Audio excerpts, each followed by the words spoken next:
سەرهەڵدانی شەپۆلی ناڕزایەتی لە دژی ڕەوتە ڕاستە توندڕەوەکان لە ئوروپا. ڕۆژی شەممە و یەکشەممەی ئەم هەفتەیە سەدان هەزار کەس لە دەیان شاری سەر تاسەری ئاڵمان لە دژی ڕەوتی ڕاستی توندڕە و ڕژانە سەر شەقامەکان.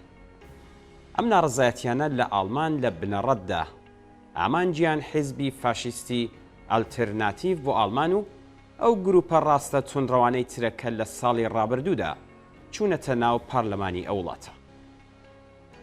لە ماوەی هەفتەی ڕابردوودا ئەم ناڕزایەتیانە لە ناوچە جۆراوجۆرەکانی وڵات بۆتە حرەکەتێکی ڕۆژانە و لە سەرانسەری وڵات بەردەوامە. بەربڵاوترینی ئەم ناڕزایەتیانە ڕۆژی یەکشەممە ڕوویدا کە دەیان شاری ئاڵمانی لە خۆگرت بوو.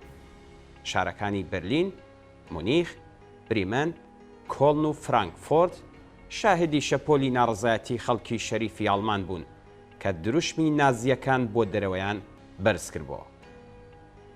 بە گوێرەی خەمڵاندنە سەرەتاییەکان 200,000 کەس لە بەرلین، 100,000 کەس لە مونیخ، 70,000 کەس لە کۆڵن، 50,000 کەس لە فرانکفۆرت، 50,000 کەس لە برێمەن و 35,000 کەس لە هەنۆڤێر لەو ناڕزایەتەدا بەشدار بوو.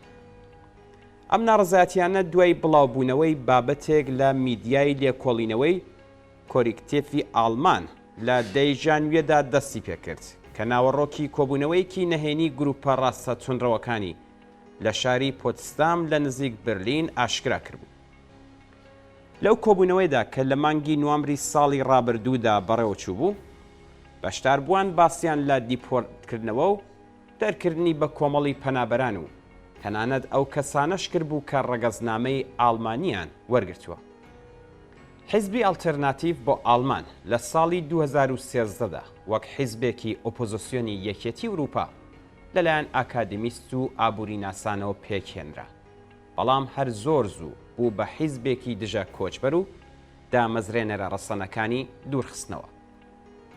دوای لێشاوی کۆچبەران بۆ ئاڵمان لە ساڵی 2015 زاینی پشتیوانی لەم حیزبە لە سەر تاسەری ئاڵمان پەرەیسەند.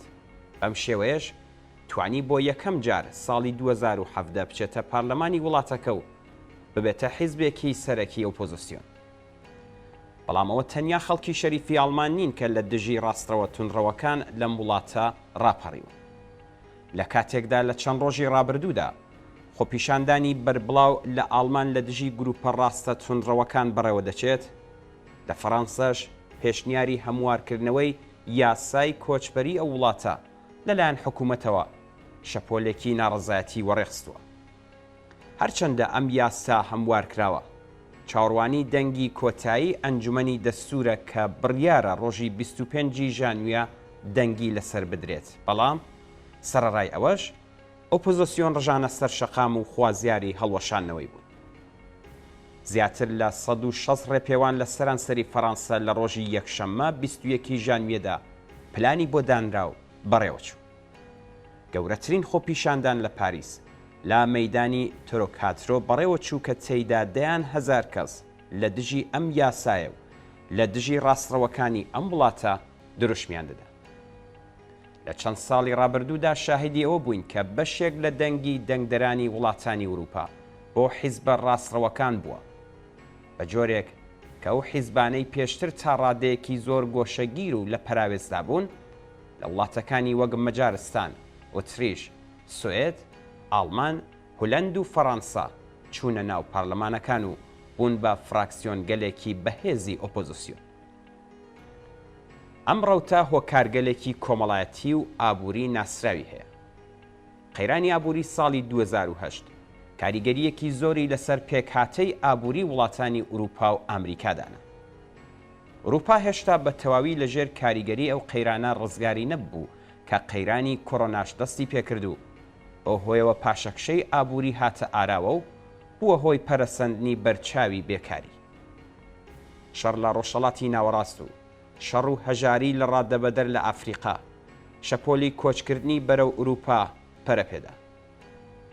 پەرەسەندنی بێکاری و نائەمنی کار و بێتوانایی لایەنە لیبراڵ و میانڕەوەکانی دەسەڵات لە ئاست ئەو هەلومەرجە مەیدانی خۆشکرد بۆ تەبلیغات و پڕۆپاگەندەی ڕەگەزپەرستانەی حیزبە ڕاستڕەوەکان بە مەبەستی ڕاکێشانی دەنگی بەشێک لە کۆمەڵگا بەرەو لای خۆیان.